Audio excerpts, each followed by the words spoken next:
All right, we're gonna keep cruising. So I'm back.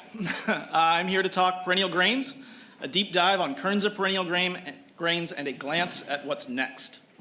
It's with some trepidation that I follow a pioneering organic farmer poet, our state's Commissioner of Agriculture, global agribusiness leaders, and a damn good baker, to introduce one of the major innovations for systemic change in agriculture we're developing here at Forever Green. That is perennial grains. Further dose of appropriate Midwestern self-deprecation. Fair warning that the business development guy is about to give a crop talk. So I don't know how that happened. So a little skepticism is warranted.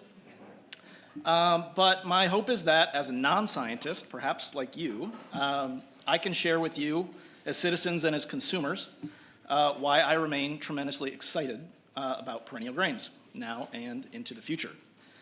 Final preamble is that my goal in this talk is to give a basic yet comprehensive overview of Kernza's development and progress and what we need now moving forward. Every topic is sure to be shortchanged, likely unsatisfying in the moment, but by the end, hopefully we're all happy campers. Okay, so first, a story. I first encountered Kernza at a deli counter 10 years ago. It was about, it was a few miles from here at the beloved former Birchwood Cafe. I picked up an unsuspecting bookmark. Anybody holding one? You want to hold it up, that little Forever Green bookmark? We got one over there. You've probably seen it lurking around town. And it's one with a picture you're all probably familiar with, those damn roots. I never forgot it. And I went on in a career in food systems and came back in 2019 to work on that interesting plant with the deep roots, and I've been here ever since. So let's zoom out. The latest open letter from 130 Nobel laureates and World Food Prize laureates in response to what we've heard today about the risks to climate resilience and food security have called for global moonshot initiatives for climate resilience, food security. And I'll just quote, "We must take bold action to change course. We must be prepared to pursue high-risk, high-reward scientific research with the goal of transforming our food systems to meet the nutritional needs of everyone sustainably. These will be planet-friendly moonshot efforts, leading to substantial, not just incremental leaps. We're advocating for transformational efforts across the food value chain, from inputs to production to post-harvest phase. Moonshot initiatives that could be considered include transformation of annual to perennial crops, development of new and overlooked crops, innovations in diverse cropping systems." You guys heard of any of those kinds of strategies recently? Yeah. Okay. So we've got a long way to go, but the good news is that we have a pretty good head start. Okay. Proof of concept. Who's heard of perennial rice? So this is really exciting proof of concept. I'm not going to do the deep dive on the challenges to breeding and developing perennial grains. We'll talk a little bit about Kernza breeding. But one is yield, right? So how do we perennialize our cropping systems while maintaining adequate yield on that food security front? And there's great news out of China in collaboration with researchers at the Land Institute that perennial rice is now being grown, it's been developed and now being grown on somewhere, I think close to now 50,000 acres by similar number of smallholder farmers, and most excitingly, the yields are competitive. Perennial rice resulted in soil carbon accumulation and plant available water capacity, and is strongly preferred by farmers. Growing them saves 60% labor costs and 50% of input costs. So this is proof of concept that perennial grains are possible. This is really developed in the last few years. Who's developing Kernza? The answer is a village.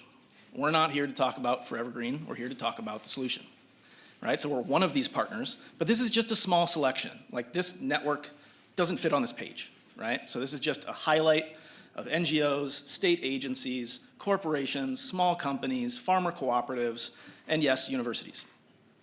So I could tell you a story about everyone on this page. I don't have time to do that. But the answer is, I often think that this network reflects those deep, dense roots we all know and love. Okay, wait a minute. What the hell is Kernza? Who has not heard of Kernza? Oh, we got a few. Okay, so Kernza perennial grain is the world's first commercially viable perennial grain crop.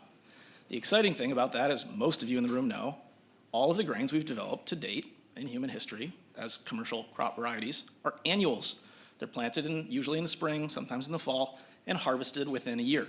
And then they die, and then we repeat the cycle. Perennial grains, we harvest that grain crop, and that plant remains and comes back and can be harvested again. Species name, Thinopyrum intermedium.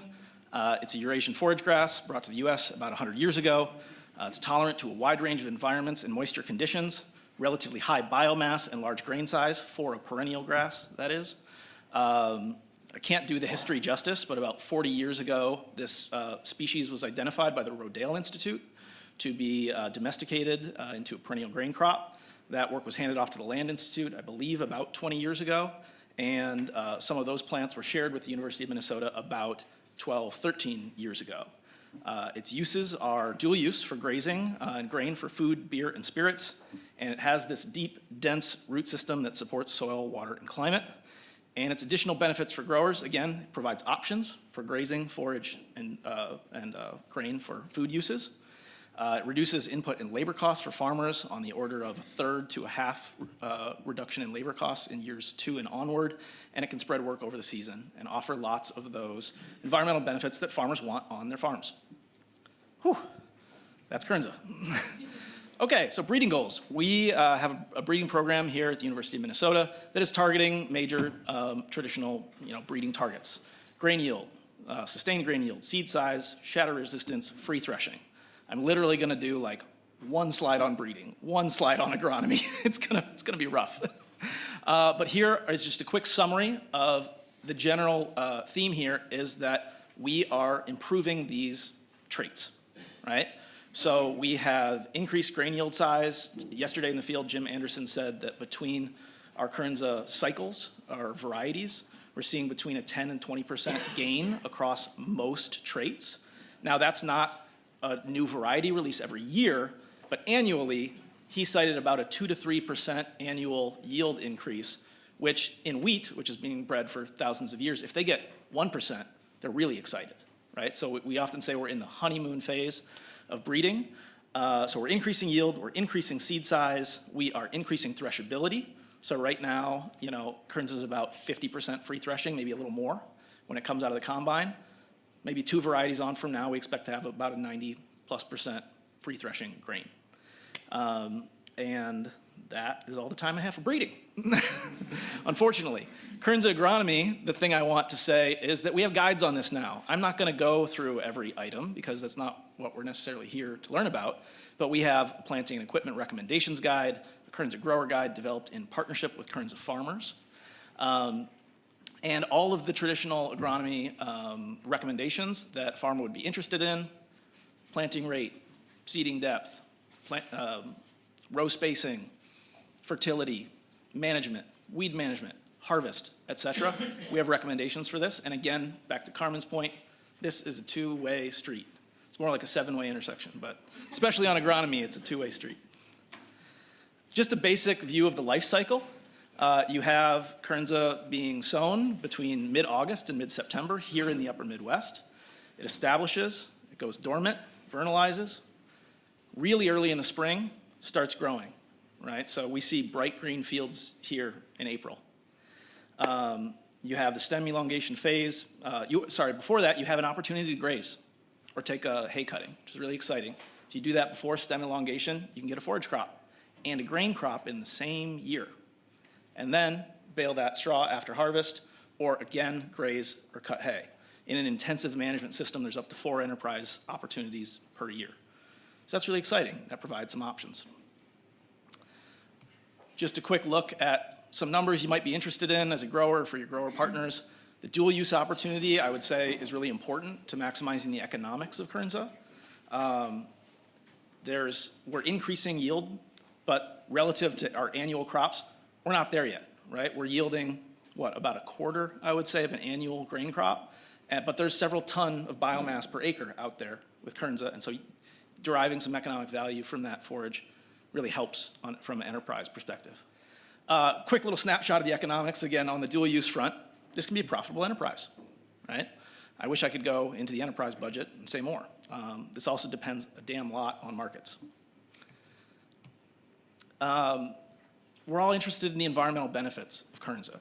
I'm going to talk about nutrition and taste later, which is another reason we care about Kernza. But very excitingly, this deep, dense root system has an up to 95% reduction in soil water nitrate compared to annual crops.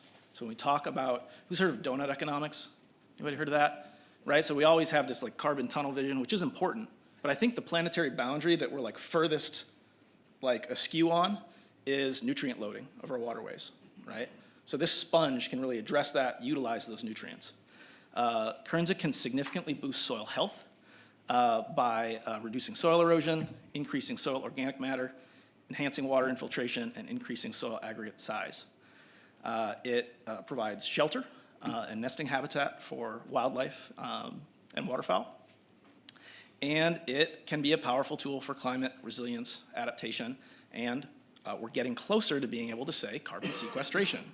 2 LCAs have recently been done, and at least one will be peer-reviewed, published soon. And so I encourage everyone here that's interested to read it. Some really exciting results. Again, here's that water quality experiment, Kernza relative to switchgrass and corn, reducing nitrate leaching by over 90%. Okay, but one of the reasons as consumers we all care about Kernza is it's actually really delicious. Here you have some taste profile notes. It's often noted to be nutty, slightly sweet, slightly spicy. On the nutrition front, very excitingly, this is a high protein, high fiber grain. I think it has almost double the fiber of annual grains and significant higher percentage of protein. It's also high in antioxidants, somewhere on the level of apples.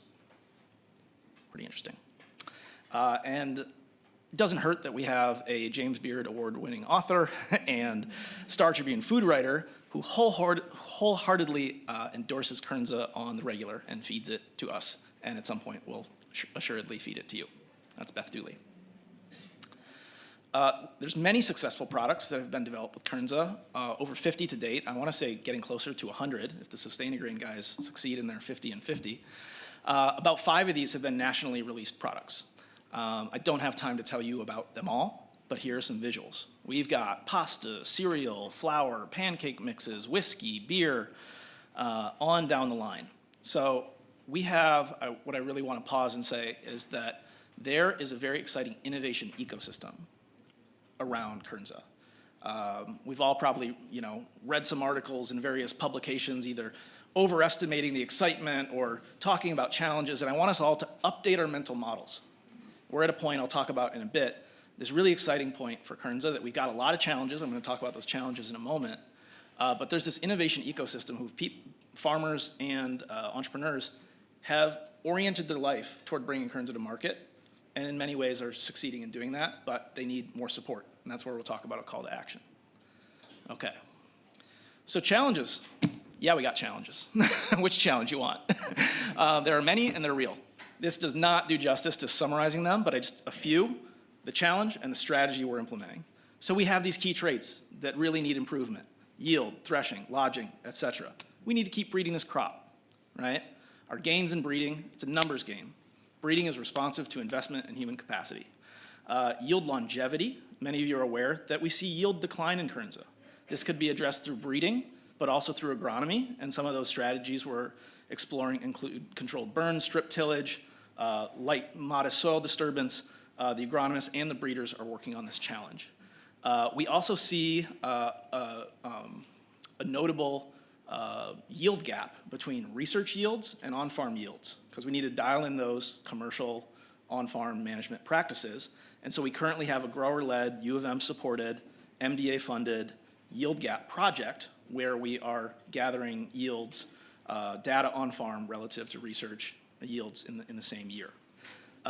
We have challenges around accelerating the timeline to variety release. Our good partner, Kurt Kimber, here in the second row, has encouraged us to develop a participatory breeding program. That's us standing in the field a couple months ago, assessing 5 lines that Kurt has planted out of our likely next variety candidates so that farmers can get an earlier, quicker read on looking for the cultural practices and the traits that farmers would be interested in, things like vigor, establishment, weed competition, et cetera. And then supply chains and markets, a big one.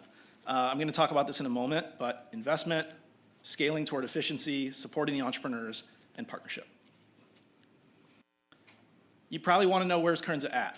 Right now, there's about 75 active Kernza growers in the US across 15 states. There's about 3,300 acres total, which in one sense is like one guy's farm in North Dakota, or family's farm. But it's actually like 75 growers working together, working to bring this crop to market, growing anywhere from 10 to 200 acres each. About half of those acres are in the upper Midwest, and most new plantings were in the Midwest, which is exciting, and we see that as in response to market demand, which is pretty interesting. And about half of current acres are conventionally grown. The other half are organic, transitional, or regenerative organic. That matters because we are seeing some market signals that are somewhat divergent for the moment by market segment, right? So we're seeing strong uptake in the regenerative organic certified and organic markets. We also have a lot of innovation going on in the conventional markets, but right now we've got a surplus in conventional, right? But we have some partners that are working really intensively on that. And by the way, these slides are sourced from Hannah Fancher at the Land Institute, who's put out their annual supply report and Kernza planting reports. Okay, so what's needed now? I put up pictures here of about 15 people. I want to preface this by saying the entire Kernza industry and Kernza network needs support, right? And especially that support right now. We've had a sea change in federal policy, so all of that work is under threat, and that whole network needs support.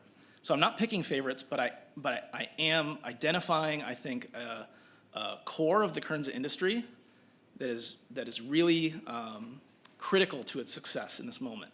And I didn't have time to put up names and roles of everyone on this slide, but I'll tell you who they are.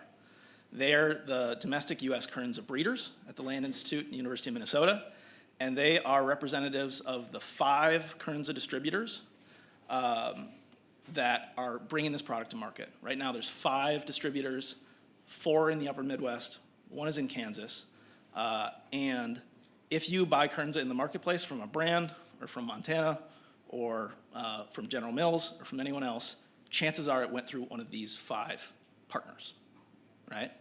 And let me see where we're at on the, okay. And so these partners have committed their businesses, their lives, parts of their farm to bringing Kernza to market.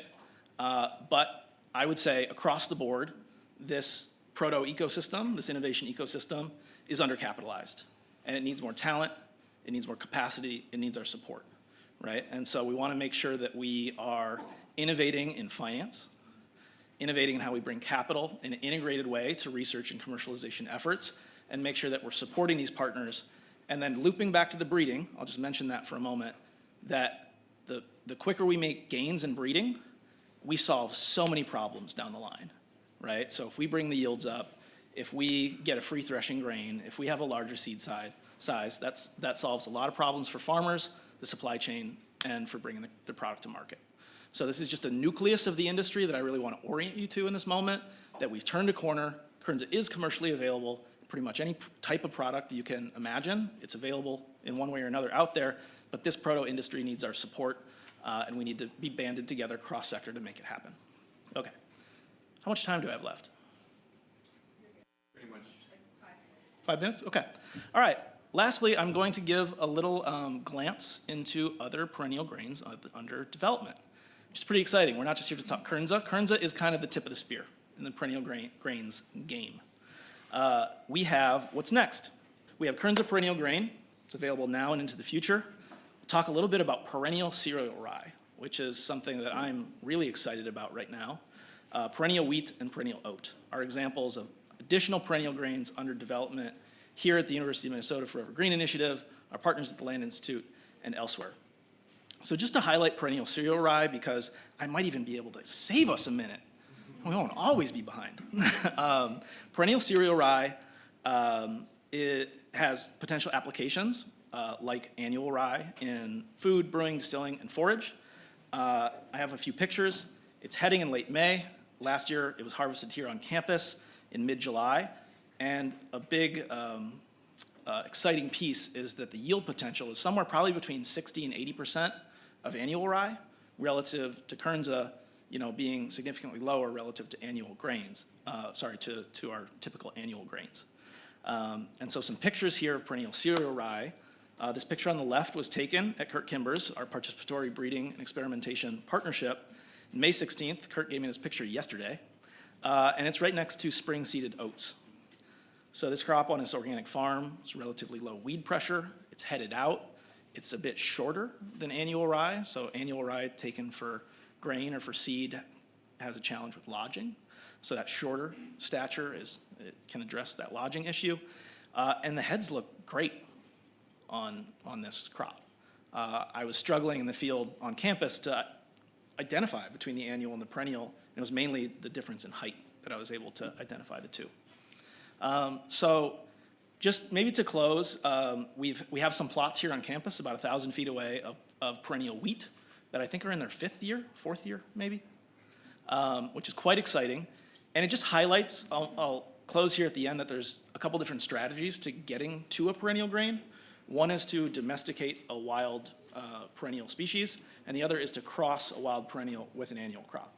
And so perennial wheat, we are crossing, actually, I believe it's lines of Durham wheat with intermediate wheatgrass. And the interesting thing about these two strategies is that the sort of long-game substitution potential of things like perennial wheat are major. That's more like perennial rice, if that makes sense, right? So it's substituting an annual for a perennial. I think it's highly scalable. Long-term, I think we'll see these crops, but I do also believe that Kernza will always have a role and will be under development by our program and by others. So again, it's a silver buckshot, not a silver bullet strategy. We're about diversification. And I could say a lot more about perennial grains, but I'm gonna close and say thank you. And next I'm going to bring up Amy Teller, who is a sociologist here at the University of Minnesota, who's been working with Nick Jordan on the social sustainability aspects of Kernza, and she's going to summarize that research for a bit. Thanks.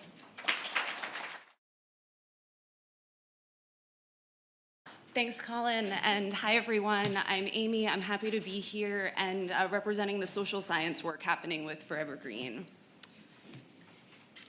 Continuous living cover agriculture matters beyond water quality and soil health. The development and scaling of novel crops and cropping systems is a social process. How it goes is shaped by people and has impacts on people.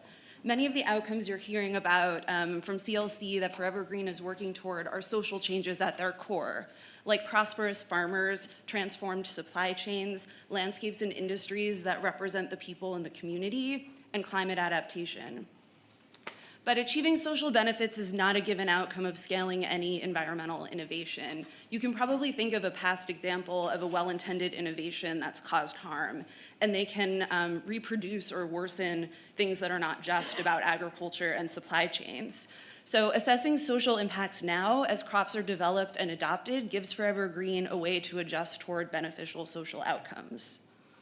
But models to measure social outcomes of agriculture are limited. This is new ground and less common practice in crop development and commercialization.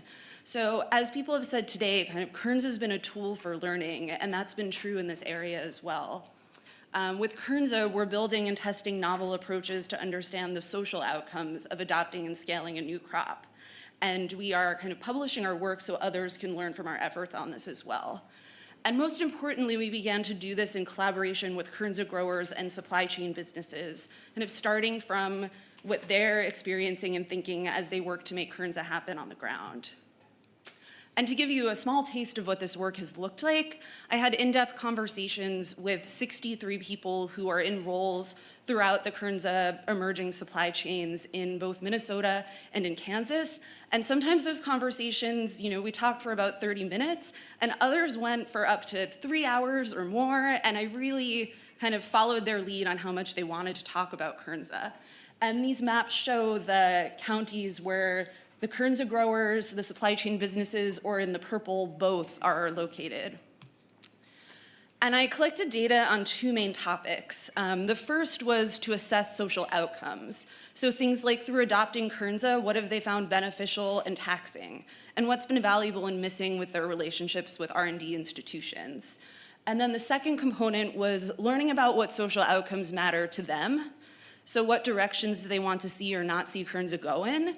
And what do they want for the communities and the industries, their regions, what they're part of, and how can they see Kernza playing a role in getting us there? And I'm going to give you just the briefest kind of sampling of our findings on each of those 2 points. So the first on assessing social outcomes, being part of early Kernza scaling has led to things people value, like learning something new, building new skills, and making new contacts, new types of relationships that mean something to them. And it's also created various types of challenging experiences, like an interaction that didn't sit well with them, or taking on new types of work, giving time in ways that they're not used to doing for other crops and ingredients. We also learned from this feedback about needs Forever Green can try to meet. So a couple of examples of those are that processors and end users also need technical support, relationship building support, and risk sharing support, not only growers. And also a solid 1/3 of the people I talked to have shared something that they've figured out about how to work with Kernza back to peers or back to the R&D institutions, and that's great, but there's also some people who wish they had a way to do that and are kind of lacking a way to do that. So that's sort of another thing that I learned is sort of ways to share back their experiential knowledge is something some folks are looking for. And then on the second component about what social outcomes matter to them, we heard so much about what people want for their own farms and businesses, their industries and communities, and agriculture overall. And to give just one example, wanting perennial grain supply chains that are traceable and provide workable opportunities for small farms and businesses and do not lose focus on prices that support growers. So if we take seriously these social outcomes of scaling that we're hearing matter to them, these can point us toward where we focus future research, action, and partnerships. And I'll just leave you with a couple of takeaways to wrap this up. Assessing social outcomes is an integral part of Forever Green's effort to scale CLC agriculture responsibly. It's a way to hold Forever Green accountable beyond water quality and better guide engagement with different partners and more partners to advance the social outcomes and learn about the social outcomes that matter to them. And a key step is to take what we're learning from this research on social outcomes back to the R&D, commercialization, and policy efforts. But that's slow and in progress. It's complicated. But to just give you one example, this data has helped inform some Kernza market projects. And that's it. Thank you all. And I also want to thank everyone who just provided such amazing participation in this project. Some of you are here. Thank you. It wouldn't be possible without you.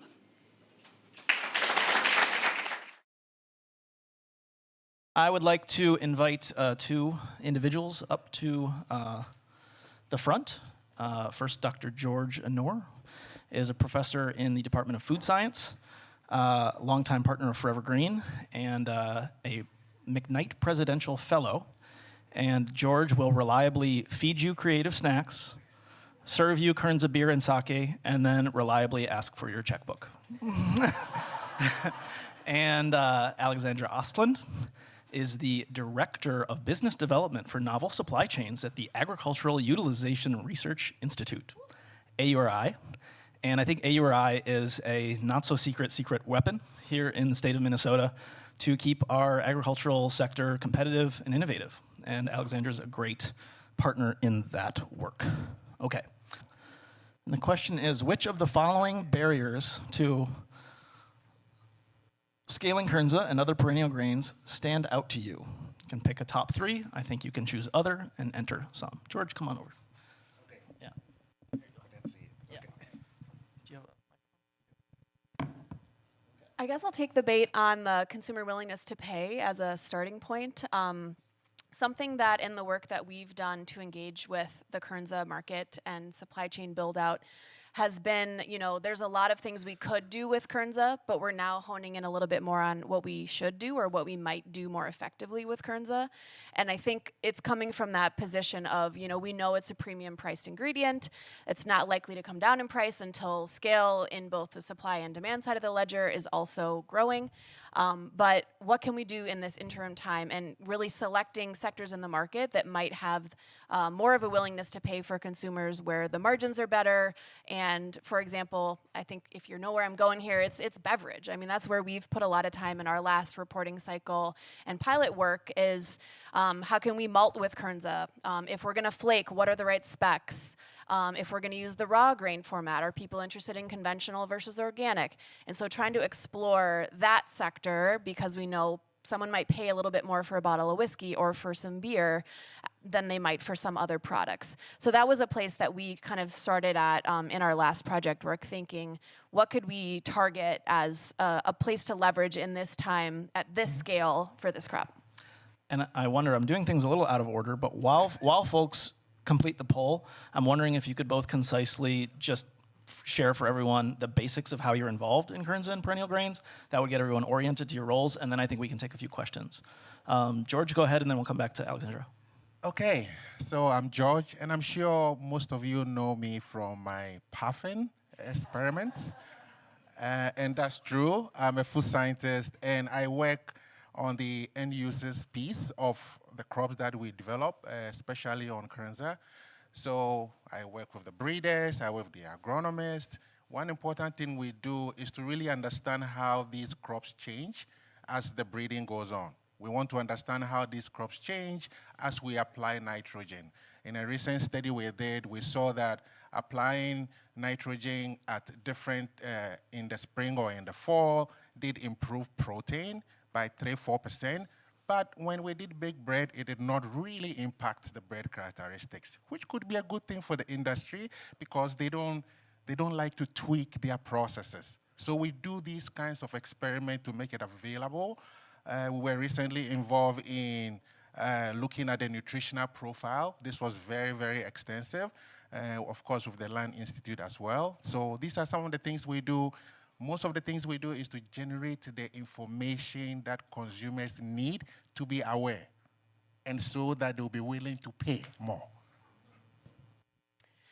I could model a little bit of that. I think a lot of what we think about at AURI when I'm doing pilot work or engaging with other actors in the supply chain is where are the gaps and how can we help support what is needed to either feedback loop to the breeding and the team that's doing a lot of the research and development.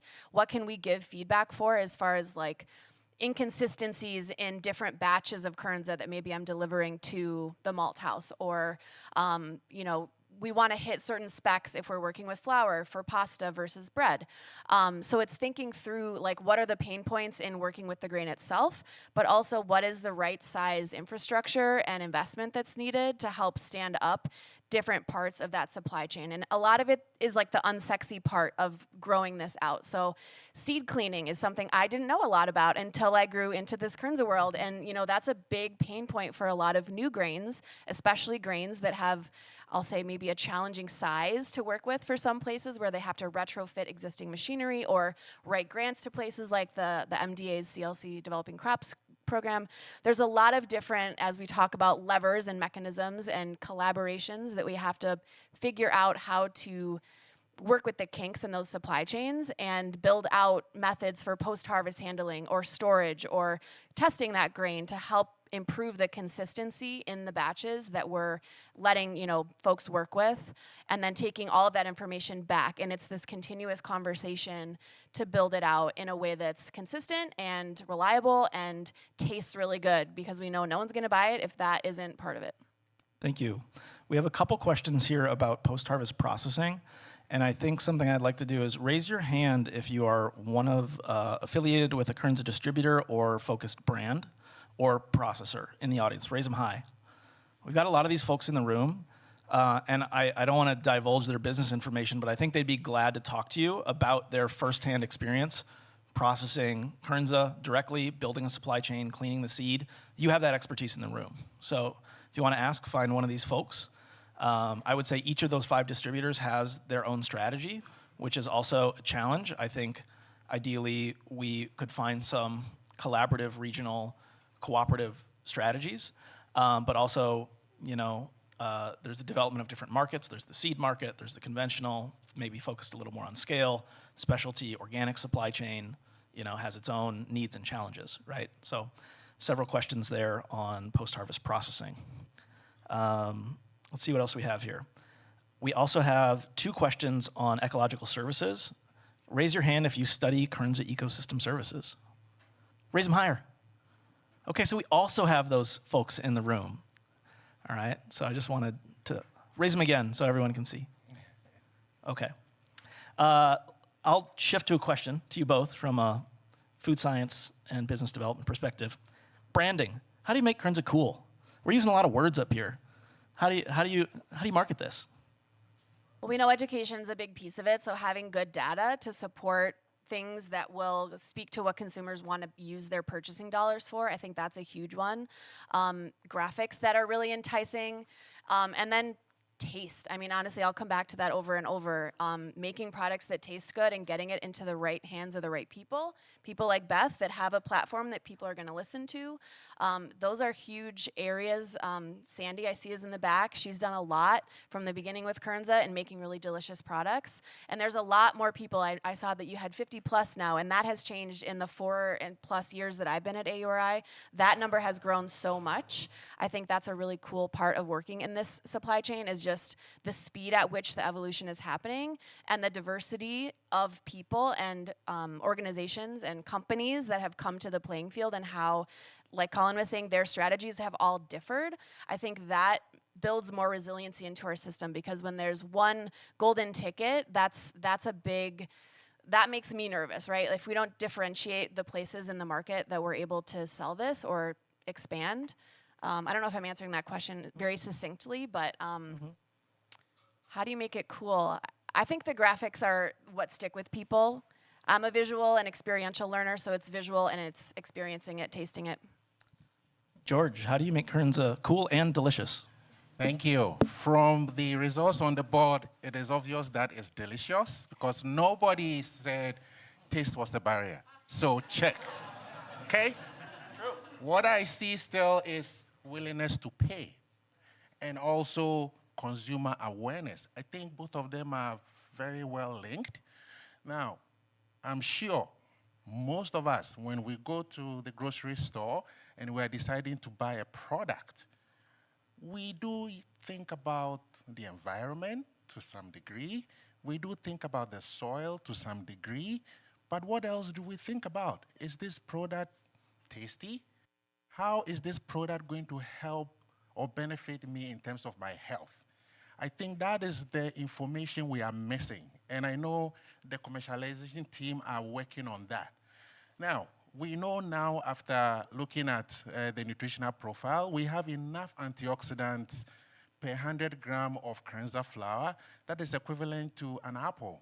Those kinds of simple, basic messages is what consumers can connect to, right?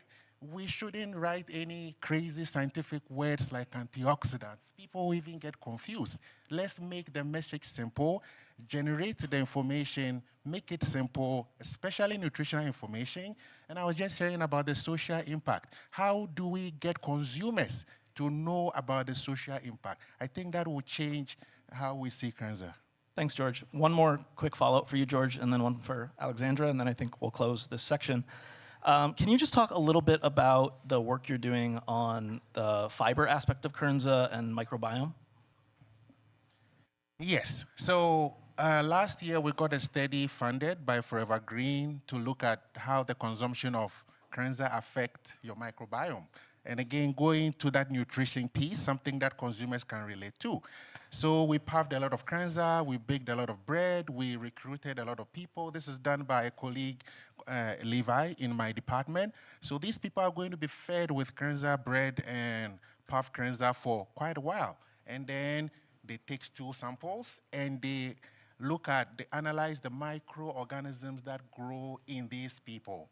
Now, certain microorganisms are known to contribute to positive aspect of health, some not good.